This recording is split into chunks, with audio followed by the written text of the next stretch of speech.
নমস্কার বন্ধুরা, অনুশ্রী হোম রান্নাঘরে সবাইকে স্বাগত। আজ আবার আপনাদের সামনে চলে এসেছি আরও একটি রেসিপি নিয়ে। রেসিপিটি হলো এঁচোড় চিংড়ি। বন্ধুরা, এই এঁচোড় চিংড়ি খেতেও যেমন সুস্বাদু, বানাতেও কিন্তু খুবই সহজ। কম বেশি অনেকেই এঁচোড় চিংড়ি বানাতে জানেন বা বানান, কিন্তু আমি আজ যে প্রসেসে বানিয়েছি সেটাই আপনাদের সামনে শেয়ার করব। খুব অল্প মশলা দিয়ে আমি আজ এই এঁচোড় চিংড়িটা বানিয়েছি। তাহলে আমার রেসিপিটা প্রথম থেকে দেখতে থাকুন। যদি ভালো লাগে তাহলে লাইক, কমেন্ট ও শেয়ার করে আমার পাশে থাকবেন। তাহলে ভিডিওটা শুরু করা যাক। প্রথমেই আমি এখানে নিয়ে নিয়েছি এঁচোড়। এটা আমি আমার গাছের এঁচোড় নিয়েছি, আমার বাড়ির গাছে যে এঁচোড় হয়েছে সেটাই কেটে নিয়েছি। এবার এঁচোড়টাকে ভালোভাবে কেটে নেব। এঁচোড়টা প্রথমে এরকম 1/2 করে নেব। এঁচোড় পারফেক্ট হয়েছে কিভাবে বুঝবেন? এই যে ভিতরে আঠা দেখতে পাচ্ছেন, এটা যতটা পরিমাণ বেশি থাকবে ততটাই কিন্তু এঁচোড়টা ভালো হবে খেতে। এই দেখুন, এটাই প্রচুর পরিমাণে আঠা বেরোচ্ছে, তার মানে এঁচোড়টা খুবই ভালো, এঁচোড়ের জন্য একদম পারফেক্ট। এবার এঁচোড়টাকে ভালোভাবে এঁচোড়ের গা থেকে খোসাগুলো এইভাবে ছুলে নেব।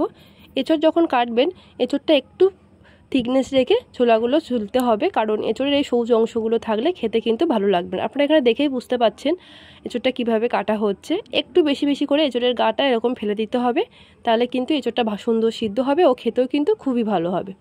এবার আমি এঁচোড়গুলোকে টুকরো টুকরো করে কেটে নেব। খুব একটা বড় সাইজ করব না, একটু ছোট সাইজ করে কেটে নেব। আপনারা সাইজটা দেখেই বুঝতে পাচ্ছেন। এবার একটা পাত্রে জল দিয়ে এঁচোড়গুলো কেটে জলের ভিতরে রেখে দেবো, যাতে এঁচোড়ের কষ বা আঠাটা চলে যায়। এবার পাত্রে জল গরম করে এঁচোড়গুলোকে ভালোভাবে ভাবিয়ে নেব বা একটু সেদ্ধ করে নেব। এবার দিয়ে দেবো পরিমাণ মতো নুন ও পরিমাণ মতো হলুদ গুঁড়ো। নুন ও হলুদ গুঁড়ো দিয়ে ভালোভাবে এঁচোড়টাকে 70 থেকে 60% সেদ্ধ করে নেব। আপনারা দেখেই বুঝতে পারবেন কতটা পরিমাণ সিদ্ধ হয়েছে। এখানে একটা এঁচোড় আমি হাত দিয়ে চেপে দেখাচ্ছি, এই দেখুন, খুব কিন্তু গলে যাবে না। এবার একটা পাত্রে রেখে দেবো জলটা ঝরে যাওয়ার জন্য। কড়াইতে দিয়ে দিয়েছি পরিমাণ মতো তেল। তেল ভালোভাবে গরম হয়ে এলে কড়াইতে দিয়ে দেবো 1/2 চামচের মতো জিরে। জিরেটা হালকা একটু ভেজে নিয়ে তারপরে দিয়ে দেবো এঁচোড়গুলো। আমি এখানে আলু ও এঁচোড় একসাথে ভেজে নিচ্ছি, আপনারা চাইলে আলাদাভাবেও ভাজতে পারেন। একসাথে ভাজার কারণে আমার তরকারিটা তাড়াতাড়ি হয়ে যাবে, তার জন্য আমি একসাথেই ভেজে নিচ্ছি। তারপরে ভালোভাবে গোল্ডেন ব্রাউন করে এঁচোড় ও আলুগুলো ভেজে নেব। আমি কিন্তু এখানে এঁচোড়ে আলু ব্যবহার করেছি, আপনারা চাইলে নাও ব্যবহার করতে পারেন। দিয়ে দেবো স্বাদ অনুযায়ী নুন ও পরিমাণ মতো হলুদ গুঁড়ো। নুন ও হলুদ গুঁড়ো দিয়ে ভালোভাবে মিশিয়ে এঁচোড়টাকে ভালো করে ভেজে নিতে হবে। এঁচোড় এখানে আমাদের ভালোভাবে ভাজা হয়ে গেছে। এই দেখুন, আমি এখানে কিছুটা কাঁচা লঙ্কাও দিয়ে দিয়েছি। ভালোভাবে এঁচোড় ভেজে আমরা তুলে নিয়েছি একটা পাত্রে। একই কড়াই দিয়ে দেবো আরও একটু পরিমাণ রান্নার জন্য তেল।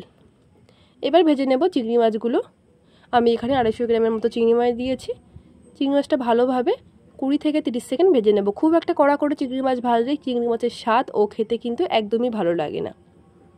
চিংড়ি মাছ ভাজা হয়ে গেলে তুলে নিয়েছি। একই কড়া দিয়ে দিয়েছি এঁচোড় রান্নার জন্য গোটা গরম মশলা ফোড়ন। দিয়ে দিয়েছি এলাচ, দারচিনি, লবঙ্গ ও সামান্য একটু জিরে। ফোড়নের হালকা গন্ধ বেরোলে এবার দিয়ে দেবো পেঁয়াজ বাটা। পেঁয়াজ বাটা দিয়ে ভালোভাবে মশলাটা কষিয়ে নেব। পেঁয়াজ বাটা দিয়ে ভালোভাবে মশলাটা কষানো হয়ে গেছে। এবার দিয়ে দেবো টমেটো কুচি। টমেটো কুচি দিয়ে ভালোভাবে মশলাটা কষিয়ে নেব যতক্ষণ না টমেটোটা ভালোভাবে মেল্ট হয়ে যায়। সব কিছু ভালোভাবে মিশে গেলে এবার দিয়ে দেবো রসুন বাটা ও সাথে দিয়ে দেবো আদা বাটা। আদা ও রসুন বাটা দিয়ে ভালোভাবে কষিয়ে নেব, যাতে আদা ও রসুনের কাঁচা গন্ধ তাড়াতাড়ি চলে যায়। তারপরে দিয়ে দিয়েছি জিরে ও সামান্য পরিমাণ ধনে একসাথে পেস্ট করে। এবার সব মশলা ভালোভাবে কষিয়ে নেব লো টু মিডিয়াম আঁচে। মশলা যত ভালোভাবে কষাবো এঁচোড়ের টেস্ট ততই ভালো হবে। এবার দিয়ে দেব যে রেগুলার গুঁড়ো মশলা সেগুলো, হলুদ গুঁড়ো, সাথে দিয়ে দেব লঙ্কা গুঁড়ো ও দিয়ে দেবো সামান্য একটু কাশ্মীরি লঙ্কার গুঁড়ো। সব কিছু দিয়ে ভালোভাবে মশলাটা কষিয়ে নেবে। এবার দিয়ে দেবো ভেজে রাখা এঁচোড়গুলো। এঁচোড়গুলো দিয়ে মশলার সাথে ভালোভাবে কষিয়ে নেব। সব মশলা ও এঁচোড় ভালোভাবে কষিয়ে নাড়াচাড়া করে নেব। সাথে দিয়ে দেবো ভেজে রাখা চিংড়ি মাছগুলো। সব কিছু দিয়ে আবারও ভালোভাবে এঁচোড়টাকে আমরা কষিয়ে রান্না করতে থাকবো। এবার গ্যাসের ফ্লেমটা মিডিয়াম করে দিয়ে ভালোভাবে এঁচোড়টা কষিয়ে আমরা একটু সময় নিয়ে রান্না করব।